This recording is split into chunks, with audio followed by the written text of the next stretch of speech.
오늘은 지난주에 이어서 예수님의 고난과 십자가의 죽음에 대해서 말씀을 나누겠습니다. 우리가 예수님의 고난을 이야기할 때 결코 잊지 말아야 할 중요한 사실이 있다고 말씀을 드렸습니다. 무엇입니까? 예수님께서 고난을 받으신 것은 예수님의 선택이었다는 것입니다. 십자가는 예수님의 선택이었습니다. 그래서 예수님은 대제사장과 장로들에게 고소를 당하시고 빌라도에게 신문을 받으실 때에도 침묵하셨습니다. 예수님은 자신의 무죄를 변호하지 않으셨습니다. 예수님은 구약 이사야 53장에 예언된 말씀 그대로 이루신 것입니다. 우리는 다 양 같아서 그릇 행하여 각기 제 길로 갔거늘 여호와께서는 우리 모두의 죄악을 그에게 담당시키셨도다.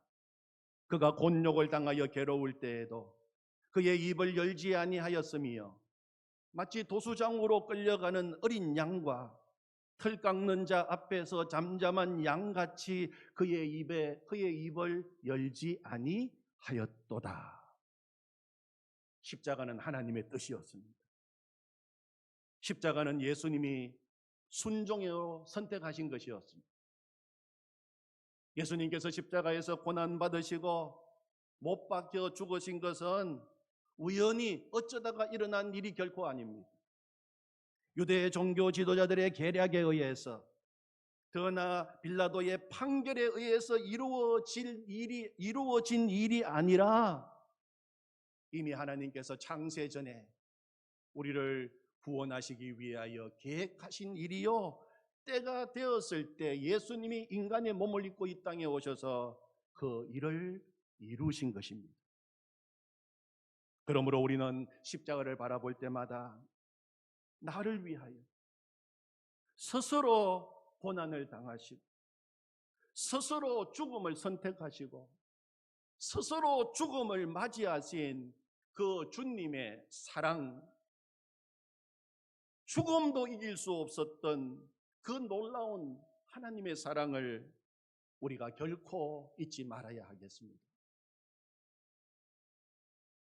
사도신경에서는 예수님이 고난 받으신 것도 말하고 있지만 예수님이 고난 받으셨다 하는 것보다도 더 강조하는 것이 있어요. 그것이 무엇일까요? 예수님이 고난 받으셨다 하는 것보다도 더 강조하는 것이 있어요. 그것이 예수님이 십자가에서 죽으셨다는 것입니다. 본디오 빌라도에게 고난을 받아 십자가에 못 박혀 죽으시고, 여기에 더 강조점이 있어요. 예수님은 죽으셨습니다. 거의 죽음 직전까지 가까이 가셨다가 다시 살아나신 거 아닙니다. 완전히 죽으셨습니다. 부활을 거부하는 자들이 주장하는 것처럼 예수님 기절하셨다가 다시 살아나신 것 아닙니다. 예수님은 완전히 죽으셨습니다. 십자가에서 피를 다 쏟으시고 죽으셨습니다. 마태복음 27장 50절 예수께서 다시 크게 소리 지르시고 영혼이 떠나시니라. 마가복음 15장 37절 예수께서 큰 소리를 지르시고 숨지시니라. 누가복음 23장 46절 예수께서 큰 소리로 불러 이르시되 아버지, 내 영혼을 아버지 손에 부탁하나이다 하고 이 말씀을 하신 후 숨지시니라. 요한복음 19장 30절 예수께서 신포도주를 받으신 후에 이르시되 다 이루었다 하시고 머리를 숙이니 영혼이 떠나가시니라. 사복음서가 동일하게 기록하고 있는 예수님에 관한 역사적인 사실은 예수님이 죽으셨다는 것입니다. 예수님이 이 땅에 오신 이유가 무엇입니까? 예수님은 죽기 위해서 오셨습니다. 인자가 온 것은 섬김을 받으려고 함이 아니라 도리어 섬기려 하고 자기 목숨을 많은 사람의 대속물로 주려 함이니라. 예수님이 이 땅에 오신 이유를 분명하게 말씀하셨습니다. 많은 사람의 대속물로 내 목숨 내놓기 위해서 왔다. 예수님께서는 우리를 대신하여 제물로 자신을 내어 주신 것입니다. 성경은 분명히 죄의 삭선 사망이라고 이야기했습니다.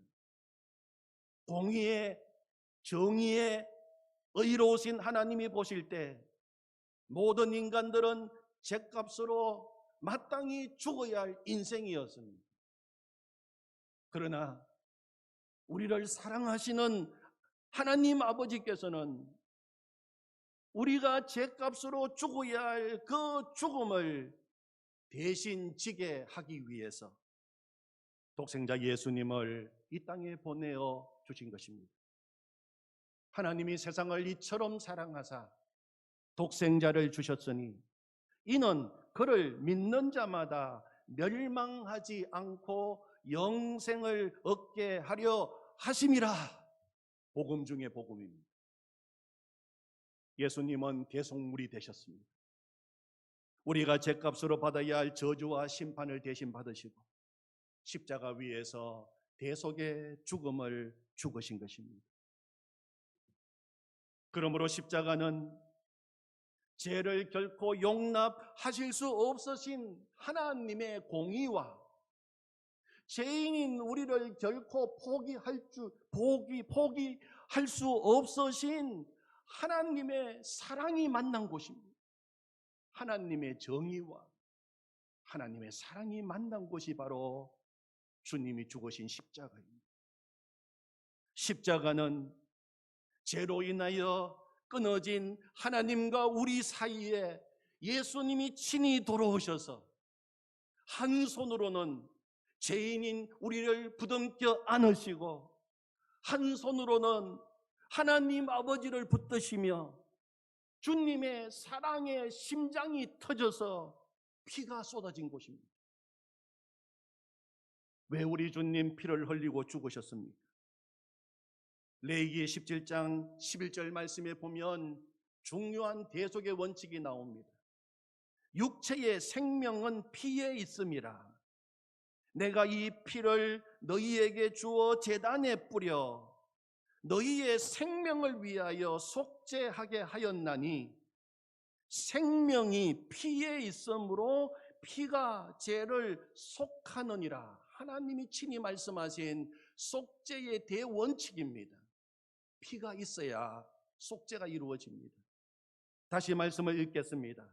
육체의 생명은 피에 있음이라.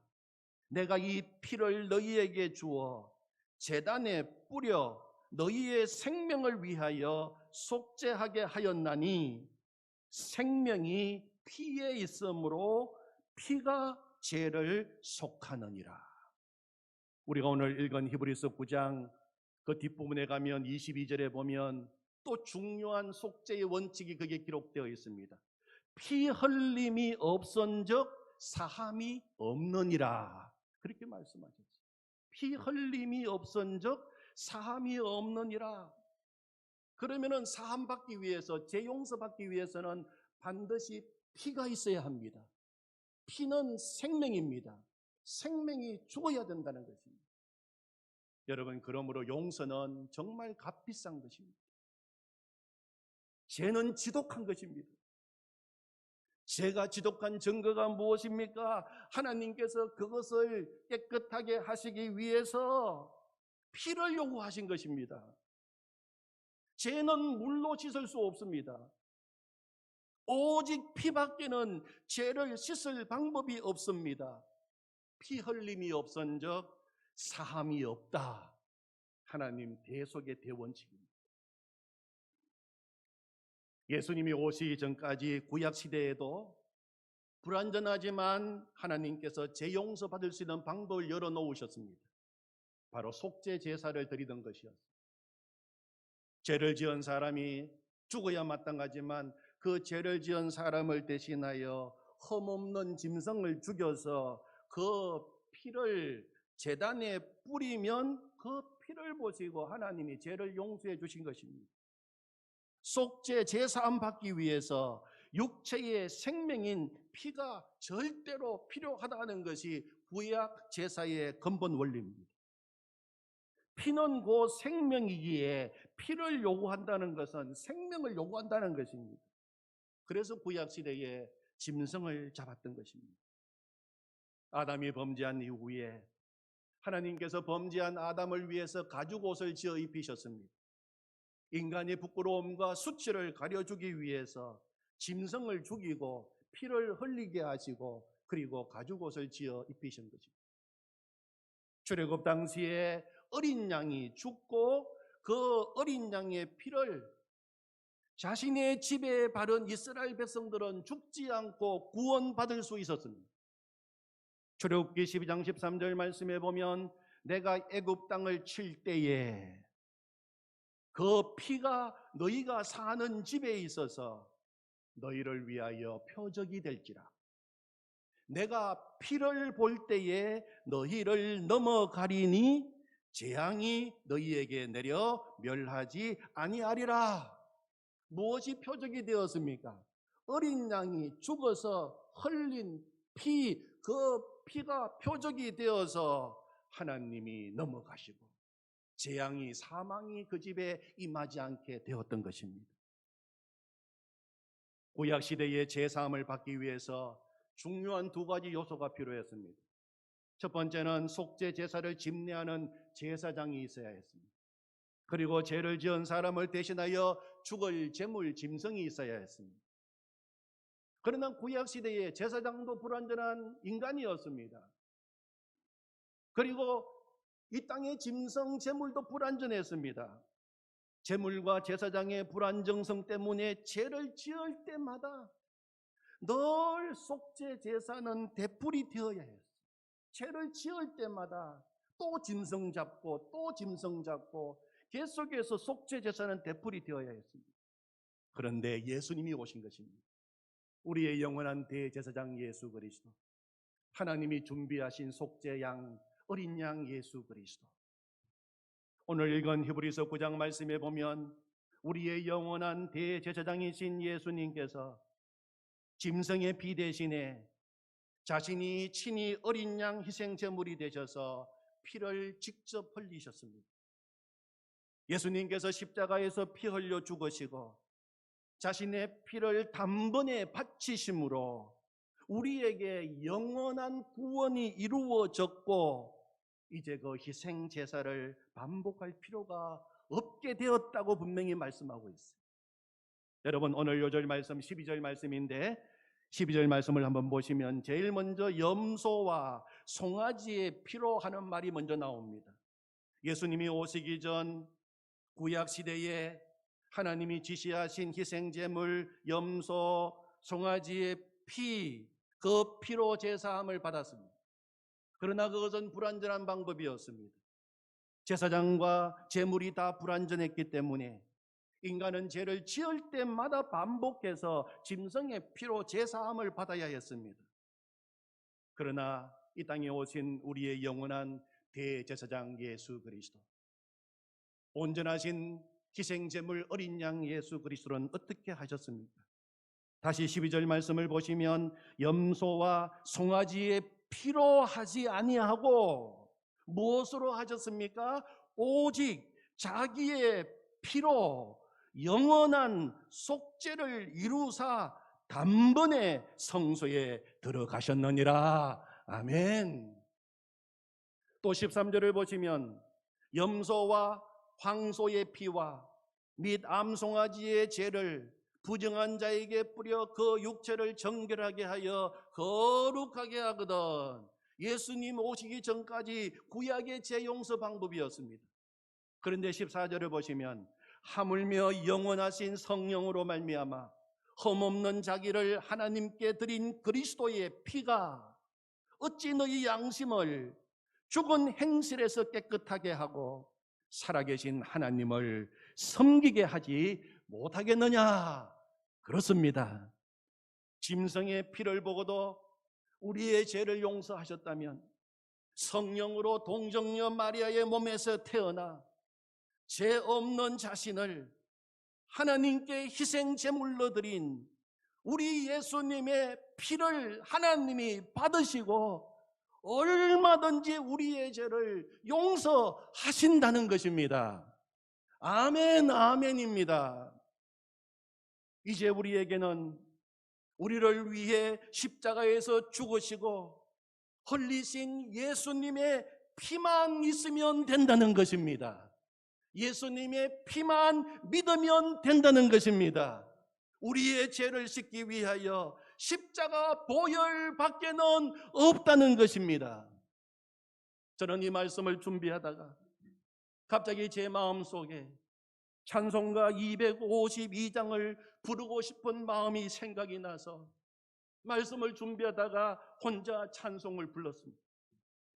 나의 죄를 씻기는 예수의 피밖에 없네. 다시 성케하기도 예수의 피밖에 없네. 예수의 흘린 피 날 이게 아오니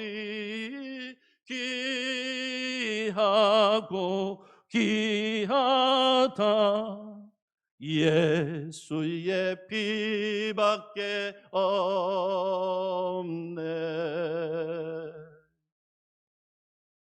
이 찬송은 로버토 로우리 목사님이 1876년에 작사 작곡한 곡입니다. 이 곡을 최초로 우리나라 말로 번역한 분이 바로 언더우드 선교사입니다. 1894년 나온 우리나라 최초의 찬송가에 실렸는데 그때는 언더우드 선교사가 1절만 번역했습니다. 지금 우리가 부르는 것처럼 5절까지 다 번역한 또 한 사람의 선교사가 있었습니다. 애니 베어더, 한국 이름으로 안에리 선교사입니다. 1908년에 나온 찬송가 133장에 실려 있습니다. 안에리 선교사님은 우리 대구의 선교의 문을 여시고 대구의 복음을 전한 베어더 선교사, 한국 이름으로 배위랑 선교사님의 아내였습니다. 안에리 선교사님에 의해서 5절까지 번역이 되었는데 얼마나 탁월하게 번역했는지 지금도 거의 단어 한두 개 외에는 그대로 불리고 있어요. 이 찬송은 한국교회 초기부터 성도들이 즐겨 부르던 찬송이었습니다. 옛날 우리의 신앙의 선배들은 이 찬송을 부를 때는 먹이고 받으면서 예배당이 들썩거릴 정도로 아주 흥겹게 불렀다고 합니다. 이렇게 불렀어요. 한쪽에서 나의 죄를 씻기는 하면 또 한쪽에서 예수의 피밖에 없네. 또 한쪽에서 다시 성게 하기도 하면 또 한쪽에서 예수의 피밖에 없네. 그리고 다 같이 한 소리로 예수의 흘린 피 날 희게 하오니 귀하고 귀하다 예수의 피밖에 없네. 오늘 나누어드린 유인물은 1908년 안에리 선교사님에 의해서 번역된 가사입니다. 아마 우리 어른들께서는 아마 반가울 거예요. 옛날에 읽으셨던 글씨 아닙니까? 같이 한번 보면서 우리가 찬양하기를 원합니다. 오늘 우리가 찬양할 때 우리나라 초창기 성도님들이 불렀던 대로 한번 찬양해 보기를 원합니다. 그래서 오늘 제가 먼저 먹이겠습니다. 제가 앞부분을 부르면 우리 성도님들은 받으면서 예수의 피밖에 없네. 또 제가 앞부분을 하면 또 여러분은 받으면서 예수의 피밖에 없네. 그리고 후렴은 다 같이 부르는 것입니다. 예수의 흘린 피 날리게 하오니 귀하고 귀하다 예수의 피밖에 없네. 우리나라 초창기 성도들이 어떻게 불렀다고요? 예배당이 들썩거릴 정도로 아주 흥겹게 불렀다고 했습니다. 여러분, 그렇게 우리가 오늘 이 찬송을 같이 부르기를 원합니다. 준비되셨습니까? 나의 죄를 씻기는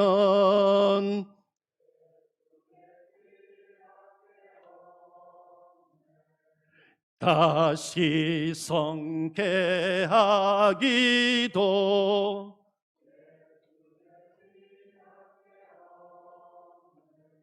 예수의 흘린 피 날리게 아오니 귀하고 귀하다. 예수의 피밖에 없네. 나를 정죄하기는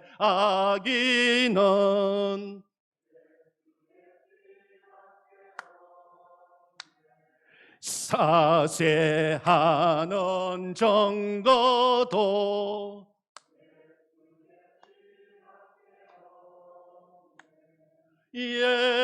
예수의 흘린 피 날리게 하오니 귀하고 귀하다. 예수의 피밖에 없네. 나의 죄 속하기는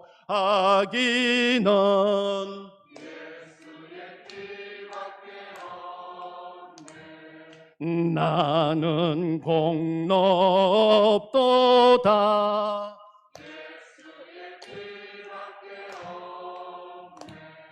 예수의 흘린 피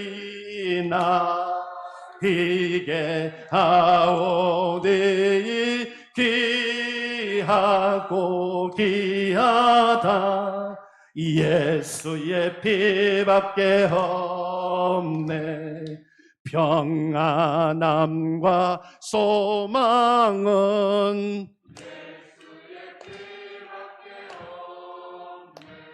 나의 의는 이것뿐. 아멘. 예수의 흘린 피 나에게 하오니 귀하고 귀하다. 예수의 피밖에 없네. 영원토록 내 할 말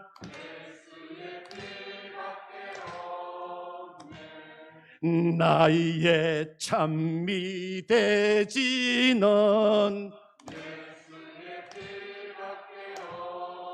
아멘. 예수의 흘린 피 나에게 하오니 귀하고 귀하다. 예수의 피밖에 다시 한번 예수의 흘린 피 나에게 하오니 귀하고 귀하다. 예수의 피밖에 없네. 아멘. 하나님 감사합니다. 예수님의 흘리신 피밖에 없습니다. 우리의 행위로도 안 되고 우리의 노력도 안 되고 우리의 도덕윤리로도 안 되고 오직 예수 그리스도의 피, 우리 주님 십자가에서 죽으시고 흘리신 대속의 피, 그 피만 있으면 된다고 말씀하시니 감사합니다. 예수님께서 십자가에서 죽으시고 그 피를 흘려주시고 우리의 모든 죄 문제 이미 해결해 주셔서 감사합니다. 나의 죄 문제가 예수님의 십자가의 보혈로 해결된 것을 선포하고 감사합니다. 주님이 내 인생의 주인이십니다. 주님이 오늘도 나와 함께 하십니다. 십자가의 보혈의 능력이 나의 능력입니다. 이 능력으로 승리하며 살게 하여 주시옵소서. 죄를 이기며 살게 하여 주시옵소서. 이 땅에 하나님 나라를 이루은 거룩한 주의 용사가 되게 하여 주시옵소서. 예수님의 이름으로 기도하옵나이다. 아멘.